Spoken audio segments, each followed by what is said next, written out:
Terima kasih Anda masih bersama kami. Bagi Anda yang baru saja bergabung, kami hadirkan kembali 3 berita utama hari ini. Minibus tabrak pohon mangga di Kecamatan Paliteang, Kabupaten Pinrang. 4 orang tewas. Polisi menangkap seorang bandar sabu-sabu di Kota Makassar. Barang bukti sabu-sabu seberat 1 kg turut disita.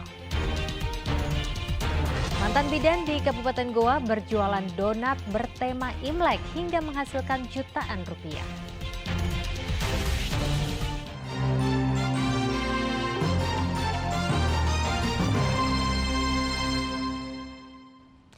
Banjir merendam sarana pendidikan dan belasan rumah di Dusun Salimbongan, Kabupaten Pinrang. Marak penebangan liar dan pembukaan lahan di pegunungan diklaim menjadi penyebab banjir. Terekam video amatir, pelajar berupaya menyelamatkan fasilitas sekolah seperti bangku dan kursi hanyut terbawa banjir yang merendam SD Impres Salimbongan, Desa Ulu Sadang, Kecamatan Lembang, Kabupaten Pinrang.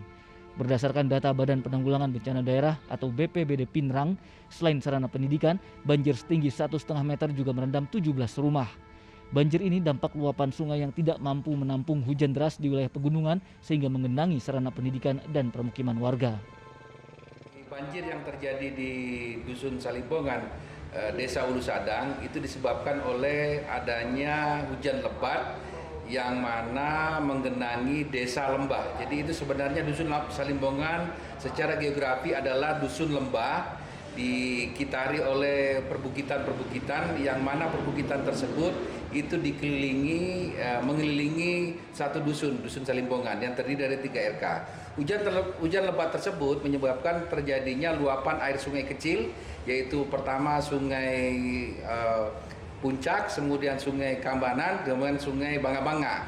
Itu bermuara dan bertemu pada satu sungai kecil, yaitu sungai Salimbongan. Itulah yang meluap, menyebabkan terjadinya air tergenang dan menggenangi beberapa permukiman warga masyarakat, dan ada fasilitas umum, fasilitas sosial, termasuk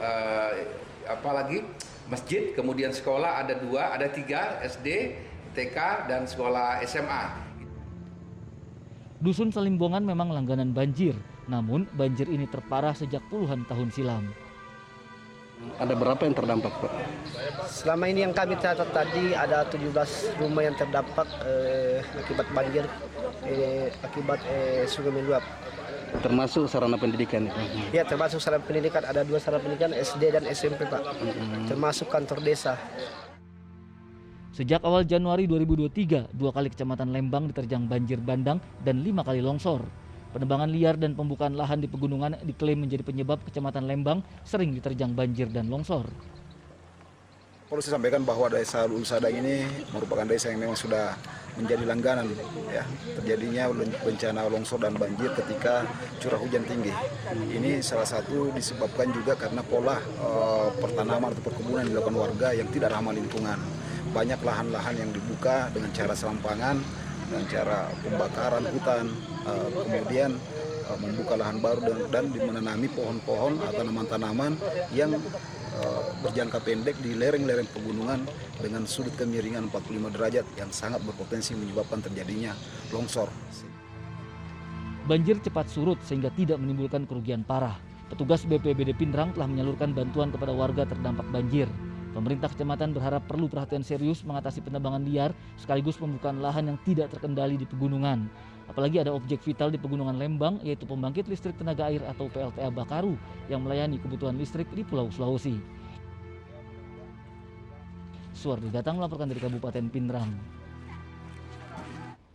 Informasi lainnya untuk Anda, Komisi Pemilihan Umum Kota Makassar menggelar tes wawancara bagi ribuan calon anggota Panitia Pemungutan Suara atau PPS untuk Pemilu 2024. Membeludaknya jumlah pendaftar Panitia Pemungutan Suara atau PPS memacu tim Komisi Pemilihan Umum atau KPU Kota Makassar bekerja keras mengejar tahapan pemilu.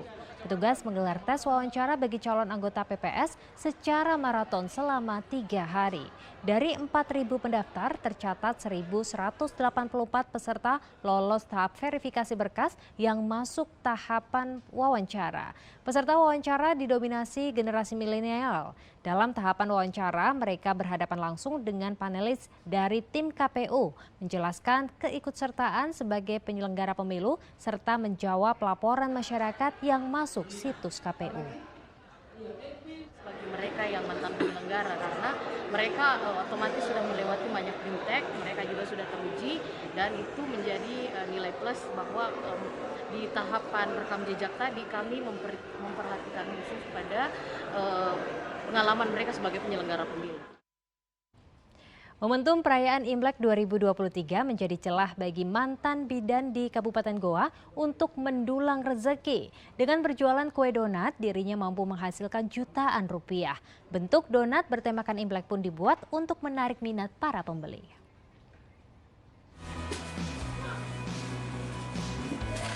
Perayaan Imlek tidak hanya dirayakan warga Tionghoa di Kabupaten Goa. Seorang mantan bidan justru mendulang rezeki memanfaatkan momentum Imlek. Mantan bidan selama 6 tahun di rumah sakit wilayah Sulawesi Tenggara itu mampu bertahan hingga saat ini dengan bisnis donat yang ditekuni sejak tahun 2020. Semarak Imlek memacu Arini Ika Safitri bersama 7 karyawan berinovasi membuat donat bertema khusus Imlek.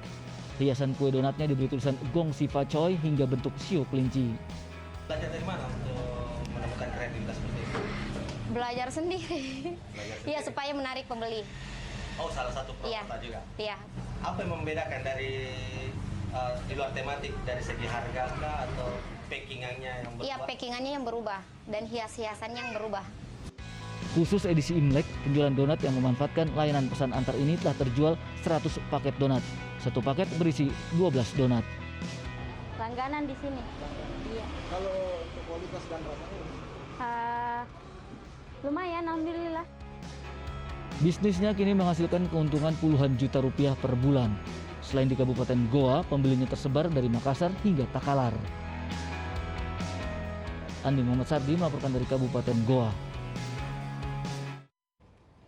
Restoran di Jalan Perintis Kemerdekaan Kota Makassar memberikan sajian unik di perayaan Imlek 2023. Menu khas restoran ini makanan dompet pengemis. Selain itu juga ada makanan khas Tionghoa lainnya. Seperti apa rasa makanan dompet pengemis? Berikut liputannya untuk Anda.